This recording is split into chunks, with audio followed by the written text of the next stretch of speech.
Good morning, everyone. So, as you know, today's topic is confidentiality of information. Confidentiality means when we want to keep our information confidential, means our account, okay, ID, password, these all information we want to confidential. So, the information which cannot be shared with others due to security concerns is known as confidential information. Information such as bank account statement, credit card numbers, business documents, identity proofs, etc. are very important and personal. So these information we do not want to share with others because they are very confidential. These type of information are known as confidential information.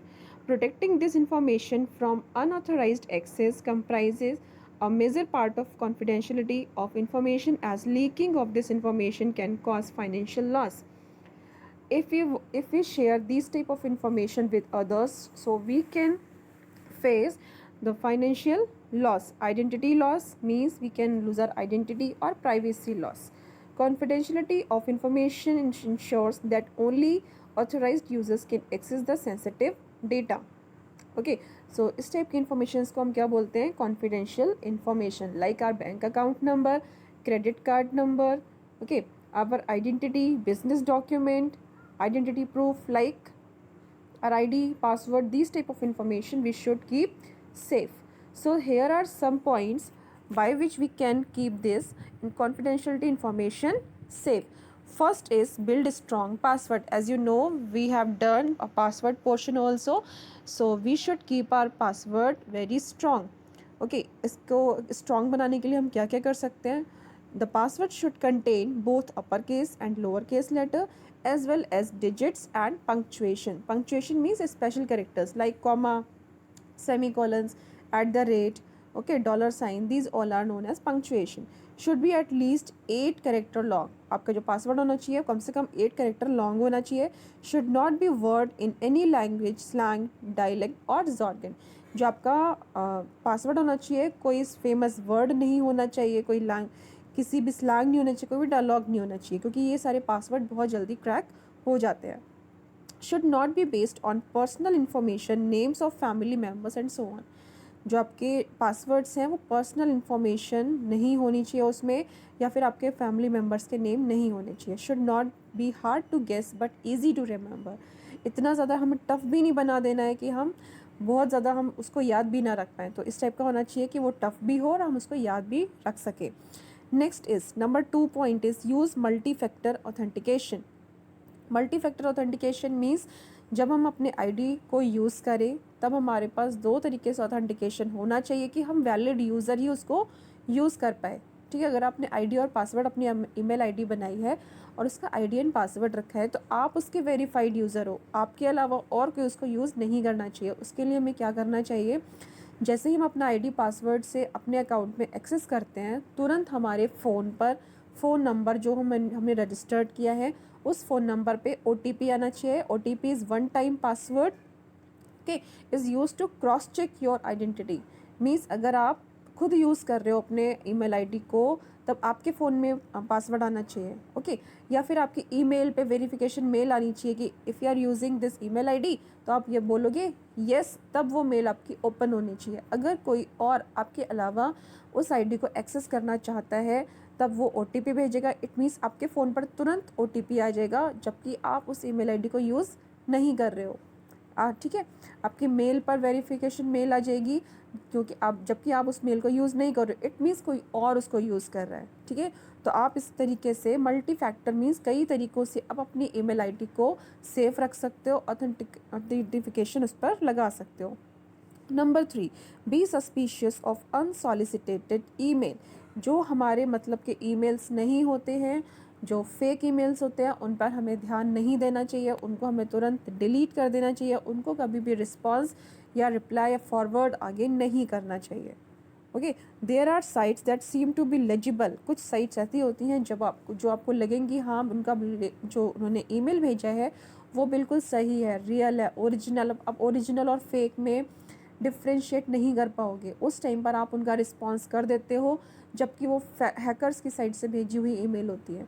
तो जब तक आप खुद उस पर पूरी तरीके से कंफर्म नहीं हो कि आपकी ये मेल फेक है या ओरिजिनल है, तब आप उस मेल को तुरंत डिलीट कर दो या फिर उसको रिस्पॉन्स मत करो। Next, fourth point, be aware of your online posting. जो भी आप ऑनलाइन किसी भी पोस्ट को पोस्ट कर रहे हो, यानी कि अपनी पर्सनल इन्फॉर्मेशन को अगर आप पोस्ट कर रहे हो, आपकी प्रोफाइल पिक्चर, आपका name, user account, user name, ये सारी चीज़ें पोस्ट करने से पहले आपको अपने अकाउंट की प्राइवेसी सेटिंग को ऑन कर देना है, ताकि इन सारी इन्फॉर्मेशन को कोई भी हैकर हैक ना कर सके। ठीक है, आपकी सिक्योरिटी कोई ब्रीच ना कर सके। तो क्या है इसमें, one should be very careful in what one is sharing online. जो जो आप ऑनलाइन शेयर कर रहे हो उसके लिए हमें बहुत केयरफुल होना चाहिए। One should never post any personal details on one's location online. अपनी लोकेशन को कभी भी हमें ऑनलाइन पोस्ट नहीं करना चाहिए। Okay, sometimes people have the habit of sharing the location every now and then. अपनी लोकेशन को हमेशा वो शेयर करते रहते हैं, तो इससे क्या होगा, आपका फ़ोन कहीं से भी कहीं तक ट्रैक हो जाएगा। Next is protect your mobile devices. अपनी मोबाइल डिवाइसेस को भी हमें प्रोटेक्ट करके रखना है, उसमें नया से नया एंटीवायरस होना चाहिए। आप अपने सॉफ्टवेयर को हमेशा अपडेट करते रहो। आपने मार्केट में देखा होगा, ऑपरेटिंग सिस्टम जो होते हैं फ़ोन में यूज़ करने वाले, एंड्रॉयड के नए नए वर्जन आते रहते हैं, तो हमें ध्यान रखना है कि कब कौन सा नया वर्जन आया है। अब तो आजकल जो फ़ोन है उसमें तुरंत नोटिफिकेशन आ जाती है कि this version of this software is available, okay, update your phone now, upgrade your phone now. तो तुरंत हम अपने फ़ोन को अपडेट करना है, अपग्रेड करना है। ठीक है, पुराने वर्जन के साथ में नहीं रहते रहना है, क्योंकि पुराने वर्जन्स जो होते हैं उनको हैक करने का तरीका हैकर सीख लेते हैं और उनसे आपकी पर्सनल इन्फॉर्मेशन को स्टील कर लेंगे। बट जितने भी नए वर्जन्स आते हैं उसमें सिक्योरिटी और ज़्यादा अच्छी होती है, इसलिए हमें अपने फ़ोन के सॉफ्टवेयर को हमेशा अपडेट करते रहना चाहिए, उनकी ऐप्स को हमेशा हमें अपडेट करते रहना चाहिए। Now sixth point, engage in safe web browsing. जैसे मैंने अभी बताया कि you should keep your software updated, same you should keep your web browser also updated. Okay, जो आपका वेब ब्राउज़र होता है कई बार वो भी आपकी इन्फॉर्मेशंस को लीक करता है, तो अपने वेब ब्राउज़र को भी हमेशा अपडेट करते रहना चाहिए। ठीक है, just like our phone requires update on a regular basis, so does our web browser. An outdated web browser can open up security gaps that cyber criminals may take advantage of in accessing our data. क्या होता है कि हमारा जो outdated web browser हो जाता है वो कई बार हमारे सिक्योरिटी गैप्स को ओपन कर लेता है और हमें जो भी हमारे साइबर क्रिमिनल्स हैं वो हमारे डेटा को एक्सेस करने में एडवांटेज ले लेते हैं। Do not open any link from unknown sources. कभी भी हमें अननोन सोर्सेज से लिंक को क्लिक नहीं करना है, ओपन नहीं करना है। और एनी पॉपअप दैट अपीयर्स, जितने भी एडवर्टीजमेंट आते रहते हैं बीच बीच में, उनको कभी भी हमें रिस्पॉन्स नहीं करना है। ओके, वो दिखने में एडवर्टीजमेंट जैसे लगते हैं बट वो फेक लिंक्स होते हैं जो आपके डेटा को लीक कर सकते हैं। Both could be spyware use to plan tracking cookies on our machine. वो जो एड्स होते हैं वो स्पाईवेयर भी हो सकते हैं। स्पाईवेयर एक टाइप का मालवेयर होता है जो कि आपके कंप्यूटर में एंटर कर जाएगा और आप क्या क्या कर रहे हो, क्या क्या आपके कुकीज़ में क्या क्या अपनी हिस्ट्री है, क्या आपकी ब्राउजिंग हिस्ट्री है, वो जो सारी इन्फॉर्मेशन है उसको ट्रेस कर लेंगे और जहाँ से स्पाईवेयर सेंड किया गया उसको सेंड कर देंगे। Okay, number 7, use safe sites to surf the internet. हमें हमेशा सेफ साइट्स को ही, सेफ वेबसाइट को ही इंटरनेट पर सर्व करना चाहिए।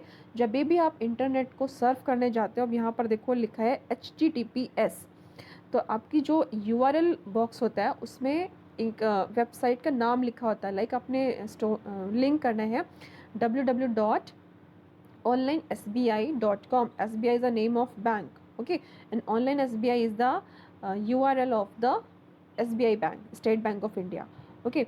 अगर उसके आगे HTTPS लगा है, यानी कि S मीन्स सिक्योरिटी, HTTPS है, तभी आप उस वेबसाइट को ओपन करो या फिर विज़िट करो। अदरवाइज़ सिर्फ HTTP है तो उसको विज़िट हमें नहीं करना चाहिए। Okay, always use the sites that start with HTTPS। The letter S specifies that it is a safe site to be browsed, यानी कि ये सेफ साइट है, आप इसको ब्राउज कर सकते हो। This should be taken into consideration specially when online transaction are to be made. हमेशा हमें ये चीज़ ध्यान रखनी है, जब भी हमें ऑनलाइन पेमेंट करना है किसी को, तब हम HTTPS वाली वेबसाइट पर ही पेमेंट करें, अदरवाइज़ हमें पेमेंट नहीं करना है। This help in checking the credibility of the website. Credibility means कि वेबसाइट आपकी फेक नहीं है, जेन्युइन है। क्रेडिबिलिटी मीन्स जेन्युइन, रियल है।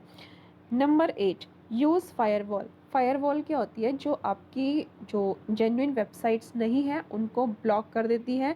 A firewall is a network security system that monitors and controls incoming and outgoing network traffic based on predetermined security rules. आपने अगर उसमें अपनी फायरवॉल में अगर ये सेटिंग कर दी है कि सिर्फ HTTPS वाली ही वेबसाइट ओपन हो, अदरवाइज़ कोई और वेबसाइट ओपन ना हो, ठीक है, अपने अपने सिक्योरिटी रूल्स पहले से उसमें सेट करके रखे हैं, तब वो फायरवॉल आपके इनकमिंग एंड आउटगोइंग, यानी कि आप जो इन्फॉर्मेशन ले रहे हो या बाहर जो पोस्ट कर रहे हो उन सारी इन्फॉर्मेशन पर वो कंट्रोल कर देगी। अगर आप कभी आप भूल गए और आपने HTTP वाली वेबसाइट को ओपन कर लिया, तब आपके पास तुरंत अलर्ट आ जाएगा कि आपने अपने रूल्स में HTTPS वाली वेबसाइट को ही ओपन करने की सेटिंग रखी है, आप HTTP वाली ओपन क्यों कर रहे हो, ठीक है।